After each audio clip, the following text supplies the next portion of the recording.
Hi friends, welcome back to my channel. Friends ಎಲ್ಲ ಹೇಗಿದ್ದೀರಾ? I hope ನೀವೆಲ್ಲರೂ ಚೆನ್ನಾಗಿದ್ದೀರಾ ಅಂತ ಅಂದ್ಕೊಂಡಿದ್ದೀವಿ. ನಾವು ಕೂಡ ಚೆನ್ನಾಗಿದ್ದೀವಿ ಫ್ರೆಂಡ್ಸ್ ಇವತ್ತು ಯಾವೊಂದು ಟಾಪಿಕ್ ತಂದಿದ್ದೀನಿ ಅಂತ ಆಲ್ರೆಡಿ ತಮ್ಮನೇಲಿ ನೋಡಿ ನಿಮಗೆ ಗೊತ್ತಾಗಿರುತ್ತಲ್ವಾ? ಹೌದು, ಇವತ್ತು ಚಂದ್ರಗ್ರಹಣ ಅಲ್ವಾ? ಚಂದ್ರಗ್ರಹಣ ಜೊತೆಗೆ ಹೋಳಿ ಹುಣ್ಣಿಮೆ ಬಂದಿದೆ. ಎರಡೂ ಸಹ ಮಂಗಳವಾರ ದಿನ ಬಂದಿರುವುದೇ ಒಂದು ಅದ್ಭುತವಾದಂಥ ಒಂದು ದಿನ ಅಂತಲೇ ಹೇಳ್ಬೋದು ಫ್ರೆಂಡ್ಸ್.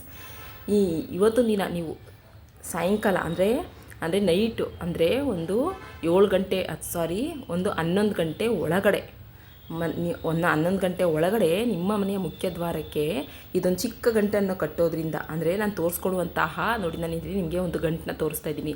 ಈ ಒಂದು ಗಂಟನ್ನ ನೀವು ನಿಮ್ಮ ಮನೆಯ ಮುಖ್ಯ ದ್ವಾರಕ್ಕೆ ನೀವು 3 ಪದಾರ್ಥಗಳನ್ನು ಸೇರಿಸಿ ನೀವು ಕಟ್ಟೋದ್ರಿಂದ ಖಂಡಿತವಾಗಿಯೂ ಹೇಳ್ತೀನಿ ಫ್ರೆಂಡ್ಸ್, ನಿಮಗೆ ಇರುವಂತಹ ದಾರಿದ್ರ್ಯತೆ ನಿವಾರಣೆ ಆಗುತ್ತೆ, ಅಖಂಡ ರಾಜಯೋಗ ನಿಮ್ಮದಾಗುತ್ತೆ, ಕಷ್ಟಗಳೆಲ್ಲವೂ ಸಹ ದೂರವಾಗುತ್ತೆ. ಬಡತನದಿಂದ ಸಾಕಷ್ಟು ನೊಂದಿದ್ದೀರಾ ಅಂತಂದರೆ ಹಣ ಕೈಯಲ್ಲಿ ಉಳಿತಾ ಇಲ್ಲ, ಕಷ್ಟದ ಮೇಲೆ ಕಷ್ಟಗಳು ಬರ್ತಾ ಇದೆ, ಎಷ್ಟು ದುಡಿದ್ರೂ ಸಹ ನಮಗೆ ಸಾಲದ ಮೇಲೆ ಸಾಲಗಳಾಗ್ತಾ ಇದೆ, ಏನು ಮಾಡಬೇಕು ಅಂತ ಗೊತ್ತಾಗ್ತಾನೇ ಇಲ್ಲ. ಹೇಗೆ ನಮ್ಮ ದಾರಿದ್ರ್ಯತೆಯನ್ನು ನಿವಾರಣೆ ಮಾಡ್ಕೊಳ್ಬೇಕು, ನಾವು ಮನೆಗೆ ಅಂದರೆ ನಮ್ಮ ಮನೆಗೆ ಲಕ್ಷ್ಮಿಯನ್ನು ಯಾವ ರೀತಿ ಆಹ್ವಾನಿಸ್ಕೊಳ್ಬೇಕು ಅಂತ ನೀವು ತಿಳಿದೇ ಇದ್ದರೆ ಈ ಒಂದು ಪರಿಹಾರನ ಮಾಡ್ಕೊಂಡು ನೋಡಿ ಫ್ರೆಂಡ್ಸ್. ಖಂಡಿತ ಹೇಳ್ತೀನಿ, ಜ್ಯೋತಿಷ್ಯ ಶಾಸ್ತ್ರದಲ್ಲಿ ತಿಳಿಸ್ಕೊಟ್ಟಿರುವಂತಹ ಇದೊಂದು ಅದ್ಭುತ ಪರಿಹಾರ.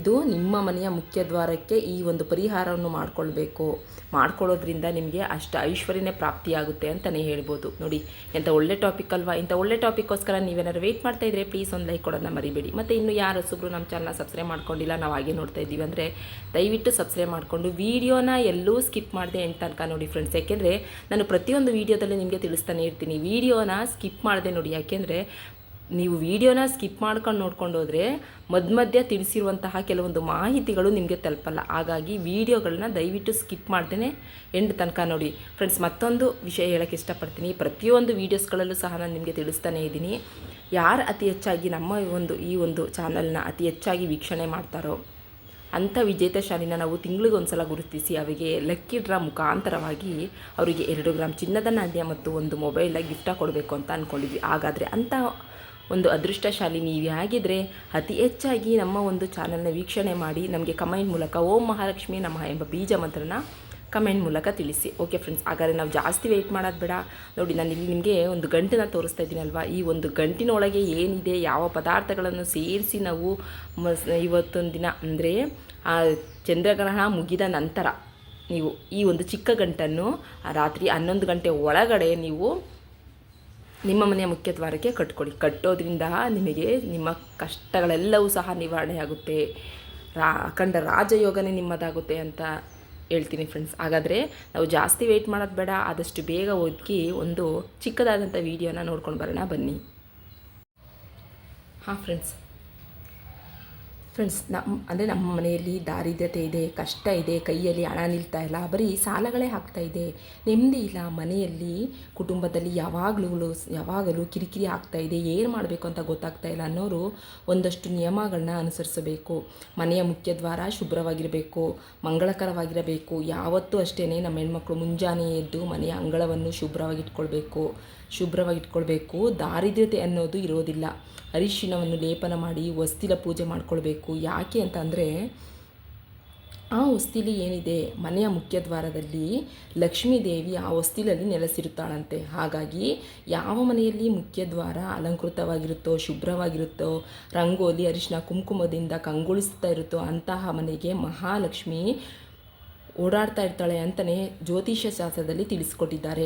ವಿಪರೀತವಾದಂತಹ ದಾರಿದ್ರ್ಯತೆ ಇದೆ ಅಂದರೆ ತಪ್ಪದೆ ಈ ಪ್ರಕಾರವಾಗಿ ಈ ಒಂದು ಗಂಟನ್ನು ನಿಮ್ಮ ಮನೆಯ ಮುಖ್ಯ ದ್ವಾರಕ್ಕೆ ಕಟ್ಕೊಳ್ಳಿ.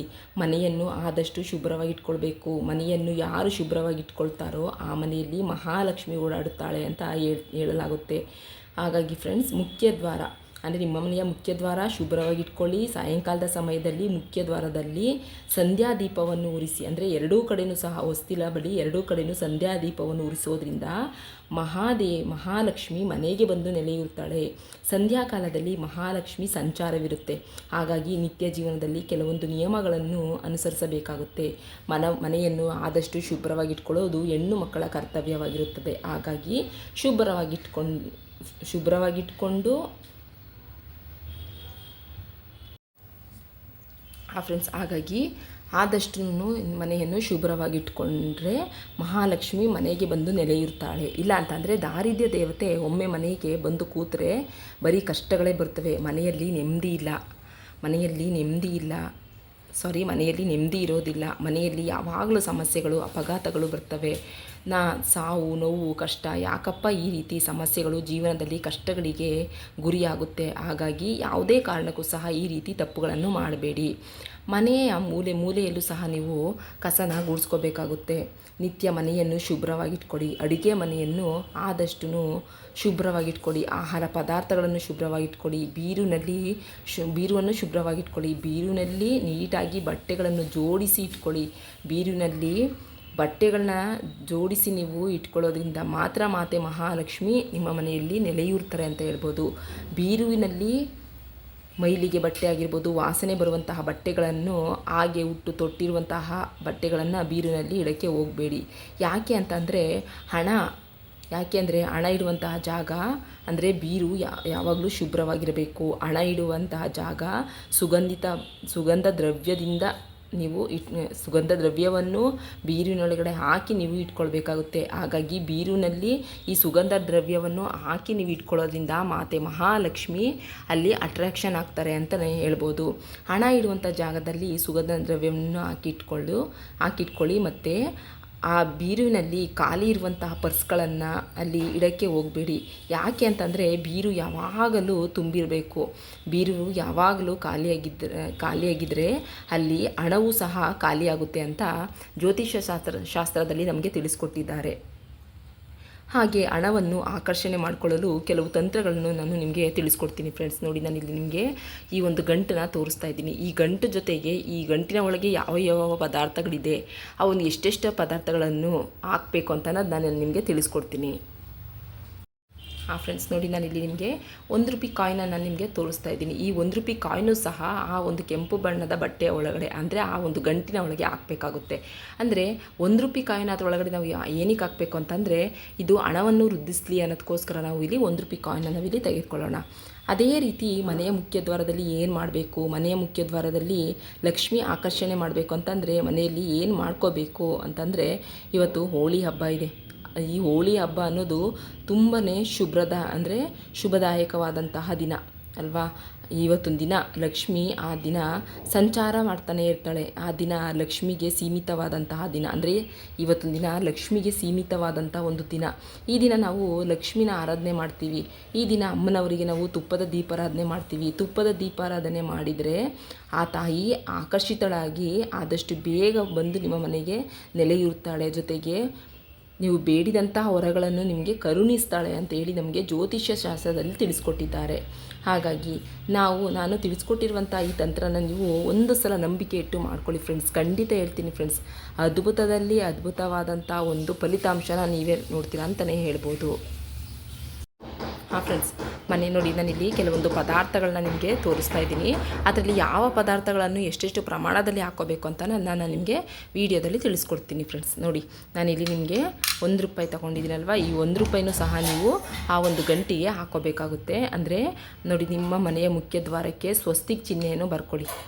ನೀವು ನಿಮ್ಮ ಮನೆಯ ಮುಖ್ಯದ್ವಾರಕ್ಕೆ ಸ್ವಸ್ತಿಕ್ ಚಿಹ್ನೆಯನ್ನು ಬರೆದು ಆ ಸ್ವಸ್ತಿಕ್ ಚಿತ್ರ ಧನವನ್ನು ಆಕರ್ಷಣೆ ಮಾಡುತ್ತೆ, ಲಕ್ಷ್ಮಿಯ ಅನುಗ್ರಹವಾಗುತ್ತೆ. ದೇವಾನುದೇವತೆಗಳಿಗೆ ಆಕರ್ಷಿಸಲಾಗೋದು ಈ ಸ್ವಸ್ತಿಕ್ ಚಿತ್ರ ಅಂತಲೇ ಹೇಳ್ಬೋದು. ತಾಂತ್ರಿಕ ಶಾಸ್ತ್ರದಲ್ಲಿ ಸ್ವಸ್ತಿಕ್ ಚಿತ್ರ ಅನ್ನೋದು ಅದ್ಭುತವಾದಂಥ ಚಿತ್ರ ಅಂತ ಹೇಳಿದ್ದಾರೆ. ಹಾಗಾಗಿ ಆದಷ್ಟು ನೀವು ನಿಮ್ಮ ಮನೆಯ ಮುಖ್ಯದ್ವಾರಕ್ಕೆ ಸ್ವಸ್ತಿಕ್ ಚಿಹ್ನವನ್ನು ಅರಿಶಿಣದಿಂದ ಬರೆಯಿರಿ. ಅಂದರೆ ಸ್ವಲ್ಪ ಅರಿಶಿಣ ಮತ್ತು ಸ್ವಲ್ಪ ಗಂಧದ ಪುಡಿಯನ್ನು ಹಾಕಿಕೊಂಡು ಎರಡನ್ನು ಗಂಗಾಜಲದಿಂದ ಎರಡನ್ನು ಮಿಶ್ರ ಮಾಡಿಕೊಂಡು ಆ ಸ್ವಸ್ತಿಕ್ ಚಿತ್ರವನ್ನು ಬರೆದು ಅದಕ್ಕೆ ಕುಂಕುಮದಿಂದ ಬೊಟ್ಟುಗಳನ್ನು ಇಡಿ. ಈ ಪ್ರಕಾರವಾಗಿ ನೀವು ಮಾಡ್ಕೊಳ್ಳಿ. ಈಗ ನಾನು ತಿಳಿಸ್ಕೊಟ್ಟಿರುವಂತಹ ಈ ಪರಿಹಾರವನ್ನು ನೀವು ಮಾಡ್ಕೊಳ್ಳಿ. ಇದಕ್ಕೆ ಬೇಕಾಗಿರುವಂಥ ಪದಾರ್ಥಗಳು ನಿಮಗೆ ಮನೆಯಲ್ಲೇ ಸಿಗುವಂಥ ಪದಾರ್ಥಗಳು, ನಿಮಗೆ ಮನೆಯಲ್ಲೇ ಇರುತ್ತೆ ಈ ಎಲ್ಲ ಪದಾರ್ಥಗಳು. ಅದನ್ನು ಬಳಸ್ಕೊಂಡು ನೀವು ಮಾಡ್ಕೊಳ್ಳಿ. ನೋಡಿ, ಮುಖ್ಯವಾದಂಥ ಪದಾರ್ಥಗಳು ಯಾವುದು ಅಂತಂದರೆ ನೋಡಿ, ಮೊದಲನೇದಾಗಿ ನಾವಿಲ್ಲಿ ₹1 ಕಾಯಿನ್ನ ನಾವು ತೆಗೆದುಕೊಳ್ಳೋಣ. ನೋಡಿ, ₹1 ಕಾಯಿನ್ನ ತೆಗೆದುಕೊಳ್ಳೋಣ. ಜೊತೆಗೆ ಹಾಂ ಫ್ರೆಂಡ್ಸ್ ನೋಡಿ, ನಾನಿಲ್ಲಿ ಒಂದು ಕೆಂಪು ನೋಡಿ ಒಂದು ಕೆಂಪು ಅಂತೂ ಒಂದು ಕ್ಲಾತ್ನ ನಾನು ತೆಗೆದುಕೊಂಡಿದ್ದೀನಿ. ಈ ಒಂದು ಕೆಂಪುದಾದಂಥ ಒಂದು ಹೊಸದಾಗಿರುವಂಥ ಕ್ಲಾತೇ ತೆಗೆದುಕೊಳ್ಳಿ. ಅಕಸ್ಮಾತ್ ಹೊಸದು ತಗೊಬರೋಕ್ಕಾಗಲ್ಲ ಅಂತಂದರೆ ನೀವು ಬೇಕಾದ್ರೆ ಮನೆಯಲ್ಲೇ ಇರುವಂಥ ಒಂದು ಕೆಂಪು ಬಣ್ಣದ ಬ್ಲೌಸ್ ಪೀಸ್ನ ತೆಗೆದುಕೊಂಡು ಶುಭ್ರ ಮಾಡಿಕೊಂಡು ಅದನ್ನು ಚೆನ್ನಾಗಿ ಒಣಗಿಸ್ಕೊಡಿ. ಈ ರೀತಿ ಇರುವಂಥ ಒಂದು ಕೆಂಪು ಬಣ್ಣದ ವಸ್ತ್ರವನ್ನು ತೆಗೆದುಕೊಳ್ಳಿ. ನಂತರ ಇದಕ್ಕೆ ನೀವು ಏನು ಮಾಡಬೇಕು ಅಂತಂದರೆ, ಇದರಲ್ಲಿ ನೋಡಿ ನಾನು ಇಲ್ಲಿ ನಿಮಗೆ 1 ರೂಪಾಯಿ ಕಾಯಿನ್ನ ತೋರಿಸ್ತಾ ಇದ್ದೀನಿ. 1 ರೂಪಾಯಿ ಕಾಯಿನನ್ನು ನಿಮಗೆ ತೋರಿಸ್ತಾ ಇದ್ದೀನಲ್ವ, ಈ 1 ರೂಪಾಯಿ ಕಾಯಿನು ಸಹ ನೀವು ಇದಕ್ಕೆ ಈ ರೀತಿ ಹಾಕ್ಕೊಳ್ಳಿ.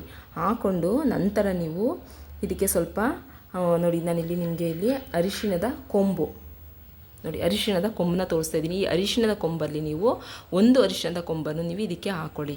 ನಂತರ ನೀವು ಇದಕ್ಕೆ ಒಂದು ಸುಗಂಧಿತ ಭರಿತವಾದಂತಹ ಒಂದು ಗಂಗಾಜಲ ಏನಾದ್ರು ನಿಮ್ಮ ಮನೇಲಿ ಇತ್ತು ಅಂದರೆ ಅದನ್ನ ಹಾಕ್ಕೊಳ್ಳಿ.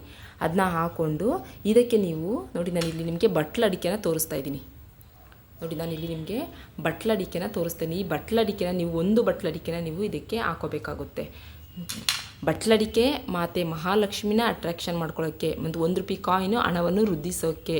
ಇದು ಅಂದರೆ ಅರಿಶಿಣದ ಕೊಂಬು ಏನಿದೆ ಇದು ವಿಷ್ಣುವಿಗೆ ತುಂಬಾ ಪ್ರೀತಿಕಾರಕವಾದಂಥದ್ದು. ಇದು ವಿಷ್ಣು ಎಲ್ಲಿರ್ತಾಳೋ ಅಲ್ಲಿ ಮಾತೆ ಮಹಾಲಕ್ಷ್ಮಿ ನೆಲೆಯೂರ್ತಾಳೆ. ಹಾಗಾಗಿ ವಿಷ್ಣುವನ್ನ ಅಟ್ರಾಕ್ಷನ್ ಮಾಡೋಕ್ಕೆ ನಾವಿಲ್ಲಿ ಒಂದು ಅರಿಶಿಣದ ಕೊಂಬನ್ನು ತೆಗೆದುಕೊಂಡಿದ್ದೀವಿ ಫ್ರೆಂಡ್ಸ್. ಹಾಗಾಗಿ ಇದಕ್ಕೆ ಸ್ವಲ್ಪ ಅರಿಶಿಣ ಕುಂಕುಮವನ್ನು ಹಾಕಿ, ಮತ್ತು ಇದ್ರ ಜೊತೆಗೆ ನೀವು ಬೇಕಾದರೆ ನೀವು ಒಂದು ಗೋಮತಿ ಚಕ್ರನೂ ಹಾಕ್ಕೋಬೋದು, ಇಲ್ಲ ಅಂತಂದರೆ ಒಂದು ಕವಡೆನೂ ಸಹ ಹಾಕ್ಕೋಬೋದು. ಇಲ್ಲ ಅಂತ ನೀವೆರಡನ್ನು ನೀವು ಸ್ಕಿಪ್ ಇದ್ದರೆ ಹಾಕ್ಕೊಳ್ಳಿ, ಇಲ್ಲ ಅಂದರೆ ಸ್ಕಿಪ್ ಮಾಡ್ಕೊಳ್ಳಿ. ಮತ್ತು ನೋಡಿ ಕಮಲದ ಬೀಜ ಇರುತ್ತಲ್ವ, ಇದಕ್ಕೆ ಒಂದು ಕಮಲದ ಬೀಜವನ್ನು ಸಹ ನೀವು ಸೇರಿಸ್ಕೊಳ್ಳಿ. ಜೊತೆಗೆ ಫ್ರೆಂಡ್ಸ್, ಕಮಲದ ಬೀಜ ಅಂತಂದರೆ ಮಾತೆ ಮಹಾಲಕ್ಷ್ಮಿಗೆ ತುಂಬಾ ಪ್ರೀತಿಕಾರಕ. ಹಾಗಾಗಿ ಇಲ್ಲಿ ಒಂದು ಕಮಲದ ಬೀಜವನ್ನು ಹಾಕ್ಕೊಳ್ಳಿ. ನಂತರ ತುಂಬಾ ಇಂಪಾರ್ಟೆಂಟ್ ಆಗಿರುವಂಥ ಒಂದು ವಸ್ತುನ ತೋರಿಸ್ತೀನಿ ಫ್ರೆಂಡ್ಸ್. ಅದು ಪ್ರತಿಯೊಬ್ಬರು ಮನೆಯಲ್ಲೂ ಇರಲೇಬೇಕು, ಇದ್ದೇ ಇರುತ್ತೆ. ಅದು ಯಾವುದು ಅಂತ ನೀವು ಕೇಳೋದಾದರೆ ನೋಡಿ ನಾನು ನಿಮಗೆ ತೋರಿಸ್ತಾ ಇದ್ದೀನಿ. ಚಕ್ಕೆ ಅಂದರೆ ಚಕ್ಕೆನ ದಾಲ್ಚಿನ್ನಿ ಅಂತ ಹೇಳಿ ನಾವು ಕರಿತೀವಿ ಅಲ್ವಾ. ಈ ಒಂದು ಚಕ್ಕೆನ ನೀವು ಏನು ಮಾಡಬೇಕು ಅಂತಂದರೆ, ನಿಮ್ಮ ಮನೇಲಿ ಇದ್ದೇ ಇರುತ್ತಲ್ವ, ಈ ಒಂದು ಚಕ್ಕೆನ ನೀವು ಒಂದೇ ಒಂದು ತುಂಡನ್ನು ಇದರೊಳಗಡೆ ನೀವು ಸೇರಿಸ್ಕೋಬೇಕಾಗುತ್ತೆ. ಯಾಕೆ ಅಂತಂದರೆ ಈ ಚಕ್ಕೆ ಮತ್ತು ಈ ಚಕ್ಕೆಯ ಪೌಡರ್ ಅಂತಂದರೆ ಮಾತೆ ಮಹಾಲಕ್ಷ್ಮಿಗೆ ತುಂಬಾ ಪ್ರೀತಿಕಾರಕ. ಇದನ್ನು ಹಾಕೋದ್ರಿಂದ ಹಣ ಆಕರ್ಷಣೆ ಆಗುತ್ತೆ, ಅಂದರೆ ಧನ ಆಕರ್ಷಣೆ ಆಗುತ್ತೆ, ಮಾತೆ ಮಹಾಲಕ್ಷ್ಮಿ ಅಟ್ರಾಕ್ಷನ್ ಆಗ್ತಾರೆ. ಹಾಗಾಗಿ ಒಂದು ಚಕ್ಕೆಯನ್ನು ನೀವಿಲ್ಲಿ ಸೇರಿಸ್ಕೊಡಿ. ನೋಡಿ ಇಷ್ಟನ್ನು ನೀವು ಸೇರಿಸ್ಕೊಂಡು ನೀವು ಇದನ್ನು ಒಂದು ಗಂಟನ್ನಾಗಿ ಮಾಡ್ಕೋಬೇಕಾಗುತ್ತೆ.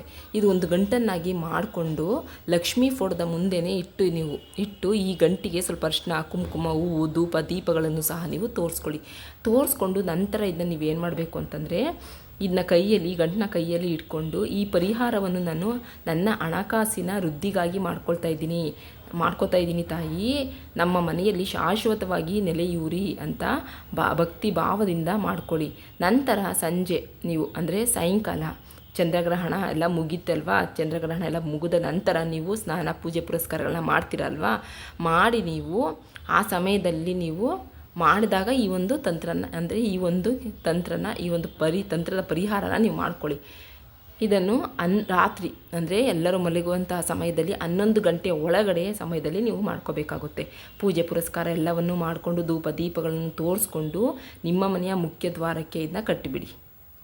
ಪ್ರತಿನಿತ್ಯ ನೀವು ಯಾವ ರೀತಿ ಪೂಜೆ ಪುರಸ್ಕಾರಗಳನ್ನ ಮಾಡ್ತೀರೋ ಅದೇ ಪ್ರಕಾರದಲ್ಲೇ ನೀವು ಇದಕ್ಕೂ ಸಹ ಸ್ವಲ್ಪ ಅರಿಶಿನ ಕುಂಕುಮ ಹೂವು ಎಲ್ಲವನ್ನು ಹಾಕಿ ನೀವು ಇದಕ್ಕೂ ಸಹ ಧೂಪ ದೀಪಗಳನ್ನು ತೋರಿಸಿ ನೀವು ಪೂಜೆ ಪುರಸ್ಕಾರಗಳನ್ನ ಮಾಡ್ಕೊಳ್ಳಿ. 15 ದಿನಕ್ಕೊಮ್ಮೆ, 1 ತಿಂಗಳಿಗೊಮ್ಮೆ ಆದರೂ ಇದನ್ನ ನೀವು ಮಾಡ್ಕೊಳ್ಳಿ. ಹಾಂ ಫ್ರೆಂಡ್ಸ್ ನೋಡಿ, ಈ ರೀತಿ ನೀವು ಒಂದು ಗಂಟನ ಅಮಾವಾಸ್ಯೆ ಹುಣ್ಮೆಗಳಲ್ಲಾಗಿರ್ಬೋದು, ಮಂಗಳವಾರ ಶುಕ್ರವಾರಗಳಲ್ಲೂ ಸಹ ಇದನ್ನ ಮಾಡ್ಕೋಬೋದು. ಇದನ್ನು ನೀವು 15 ದಿನಕ್ಕೊಮ್ಮೆ ಅಂದರೆ 15 ದಿನಕ್ಕೊಮ್ಮೆ ಇದನ್ನ ಚೇಂಜ್ ಮಾಡ್ಕೊಳ್ಳಿ. 15 ದಿನಕ್ಕಾದರೂ ಮಾಡ್ಕೋಬೋದು, ಇಲ್ಲ 1 ತಿಂಗಳಾಗಾದರೂ ಬೇಕಾದ್ರೆ ನೀವು ಬದಲಾಯಿಸ್ಕೊಳ್ಬೋದು. ಈ ರೀತಿ ಮಾಡಿದ ನಂತರ ನೀವೇ ಆಶ್ಚರ್ಯ ಪಡ್ತೀರಾ. ನಿಮಗೆ ಅತ್ಯಂತ ಅದ್ಭುತವಾದಂತಹ ಅದೃಷ್ಟ ಬರುತ್ತೆ. 1 ನಾಣ್ಯವನ್ನು ಯಾವಾಗಲೂ ನೀವು ಇಲ್ಲಿ ಹಾಕಿರ್ತೀರ. 1 ನಾಣ್ಯನ ಇದಕ್ಕೆ ಏನಕ್ಕೆ ಹಾಕಿದ್ದೀರಾ ಅಂತಂದರೆ, ನಿಮಗೆ ಹಣ ವೃದ್ಧಿಸಲಿ, ಹಣದ ಸಮಸ್ಯೆ ನಿವಾರಣೆ ಆಗಲಿ ಅಂತ ಹೇಳಿ ಇಲ್ಲಿ 1 ನಾಣ್ಯವನ್ನು ಹಾಕಿರ್ತೀವಿ. ಹಾಗಾಗಿ ನಂತರ ಇದೆಲ್ಲವನ್ನು ಮಾಡಿದ ನಂತರ ನೀವು 1 ತಿಂಗಳಿಗೋ ಇಲ್ಲ 15 ದಿನಕ್ಕೋ ಬದಲಾಯಿಸುವಂಥ ಸಮಯದಲ್ಲಿ ಇದರೊಳಗೆ ಇರುವಂತಹ 1 ರೂಪಾಯಿನ ನೀವು ಏನು ಮಾಡಬೇಕು ಅಂತಂದರೆ, ನಿಮ್ಮ ಮನೆಯ ಹತ್ರ ಇರುವಂತಹ ಯಾವುದಾದ್ರೂ ಒಂದು ದೇವಾಲಯಕ್ಕೆ ಹೋಗಿ ನೀವು ಆ ದೇವಾಲಯದ ಉಂಡಿಗೆ ನೀವು ಹಾಕ್ಬಿಡಿ. ಅಂದರೆ ಲಕ್ಷ್ಮೀ ದೇವಸ್ಥಾನಕ್ಕೆ ಹೋಗಬೇಕು ಅಂತ ಏನಿಲ್ಲ, ಯಾವುದಾದ್ರೂ ದೇವಸ್ಥಾನಕ್ಕಾದರೂ ಪರವಾಗಿಲ್ಲ, ಹೋಗಿ ನೀವು ಅಲ್ಲಿ ಈ ₹1 ನಾಣ್ಯವನ್ನು ಉಂಡಿಗೆ ಹಾಕ್ಬಿಡಿ. ನಂತರ ಇದ್ರ ಒಳಗಡೆ ಇರುವಂತಹ ಪದಾರ್ಥಗಳನ್ನ ನೀವು ಏನು ಮಾಡಬೇಕು ಅಂದರೆ ಫ್ರೆಂಡ್ಸ್, ನಂತರ ನೀವು ಇದು ಒಳಗಡೆ ಇರುವಂತಹ ಬಟ್ಲಡಿಕೆ ಆಗಿರ್ಬೋದು, ಇಲ್ಲ ಅರಿಶಿಣದ ಕೊಂಬಾಗಿರ್ಬೋದು, ಇದೆಲ್ಲವನ್ನು ಸಹ ನೀವು ನಿಮ್ಮ ಮನೆ ಹತ್ರ ಇರುವಂಥ ಯಾವುದಾದ್ರೂ ಒಂದು ಅರಿಶಿಣದ ಗಿಡಕ್ಕೆ ಹಸಿರು ಗಿಡಕ್ಕೆ ನೀವು ಹಾಕ್ಬಿಡಿ. ಇಲ್ಲ ಯಾವುದಾದ್ರೂ ಒಂದು ಗಿಡಕ್ಕೆ, ಮುಳ್ಳಿನ ಗಿಡ ಬಿಟ್ಟು ನೀವು ಇನ್ನು ಯಾವುದಾದ್ರೂ ಒಂದು ಗಿಡಕ್ಕೆ ಹಾಕ್ಬಿಡಿ. ಈ ಒಂದು ಫ್ರೆಂಡ್ಸ್ ನೋಡಿ, ಇದೊಂದು ಚಿಕ್ಕ ಪರಿಹಾರನ ನೀವು ಮಾಡಿ ನೋಡಿ ಫ್ರೆಂಡ್ಸ್. ಇದ್ರ ಎಷ್ಟರ ಮಟ್ಟಿಗೆ ನಿಮಗೆ ಹಣನ ಆಕರ್ಷಣೆ ಮಾಡುತ್ತೆ, ನಿಮ್ಮಲ್ಲಿರುವಂಥ ಹಣಕಾಸಿನ ಸಮಸ್ಯೆ ಅಂದರೆ ಆರ್ಥಿಕ ಸಮಸ್ಯೆನ ನಿವಾರಣೆ ಮಾಡುತ್ತೆ ಅಂತ ನೀವೇ ನಿಮ್ಮ ಕಣ್ಣಾರ ನೋಡಿ. ಈ ಚಿಕ್ಕ ಪರಿಹಾರವನ್ನು ಮಾಡ್ಕೊಂಡು ನೋಡಿ, ನಿಮ್ಮ ಜೀವನದಲ್ಲಿ ಮುಟ್ಟಿದ್ದೆಲ್ಲ ಬಂಗಾರ ಆಗುತ್ತೆ, ಕಷ್ಟಗಳೆಲ್ಲವೂ ಸಹ ದೂರವಾಗುತ್ತದೆ, ಬಡತನ ಹೋಗಿ ಶ್ರೀಮಂತಿಕೆ ಜೀವನ ನಿಮ್ಮದಾಗುತ್ತೆ ಅಂತಲೇ ಹೇಳ್ಬೋದು. ಅಂತಹ ಒಂದು ಅದ್ಭುತವಾದಂಥ ಒಂದು ತಂತ್ರ ಪರಿಹಾರ ಇದು ಅಂತಲೇ ಹೇಳ್ಬೋದು.